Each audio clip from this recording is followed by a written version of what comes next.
Alright, so this is Generac. This is one of their, what I call the first generations. Problem with this monster here is it has no choke on it. This is also the one that has all kinds of issues with the fuel regulator back here that has a tendency not to work right and stick. And so today we end up having to come here and replace the battery. So change the battery, and lo and behold, this is what always seems to happen. There's always more to it.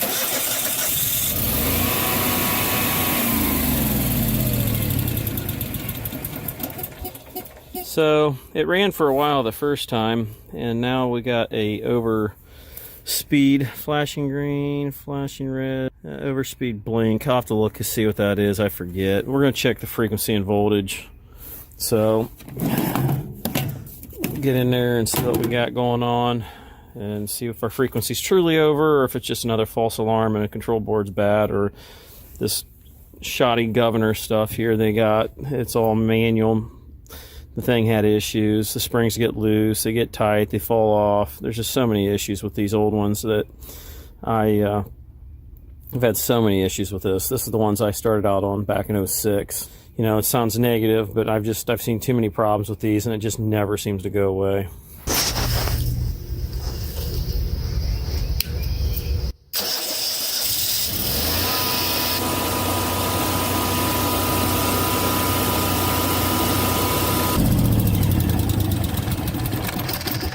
I'm going to say the voltage regulator's probably out. Now we'll probably have we got frequency but no voltage.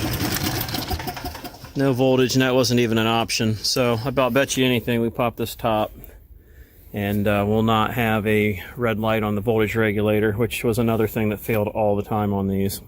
They originally didn't give you a bolt for this disconnect box looking junction box.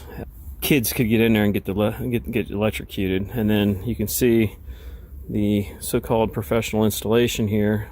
Last time I checked, I don't think that's approved for outside use, but you know, what do I know? Okay, watch this LED on the voltage regulator here. See if it lights up. Bet you it don't.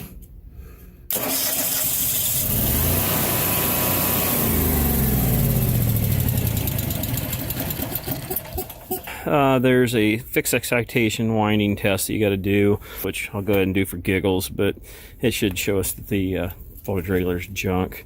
The other issue we got too with these old ones is the voltage out of the battery charger here is very, very aggressive, which will blow the batteries up if they get slightly low on water. The reason why they go low on water is because it overcharges them. It's not a true trickle charger, so that was another issue they had. Another thing they did that was kind of stupid.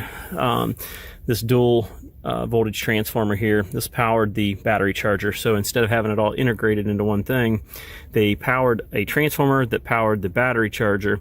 Anyhow, let's go ahead and do the fixed excitation here real quick and condemn it. Alright, so we just got done doing our fixed excitation winding test here, and basically our voltages and amperages, whether or not what it's doing when you send a positive 12 volts to the stator. And what we're coming up with is got to be determined yet, because I got to look at the chart. So let's take a look here, see what we got. We got model number 4456. So we look through here, 4456. So let's just continue looking across here as we find what we need. So we went ahead and finished it up there, disconnecting some terminals back here, isolating the other side of the stator, and slip rings and all that happened. When it's all said and done, we do have flash voltage going to our slip rings, or should say going to the voltage regulator. So the voltage regulator is bad, which I kind of presumed was the case, but since I wanted to be 100% certain, because you can't return parts like electrical stuff, I wanted to make dang sure. So yep, it's bad. That's what's wrong with this thing. So they're going to need a new voltage regulator. Bad battery, bad voltage regulator. When we get done, it should run fine. We had like 103 volts on average coming out of the generator when I did my test. So it does generate voltage when there is a fixed voltage going into the stator, or into the rotor, creating the magnetic field. Alright, so we're back again. We got the voltage regulator here, which we're going to get that installed.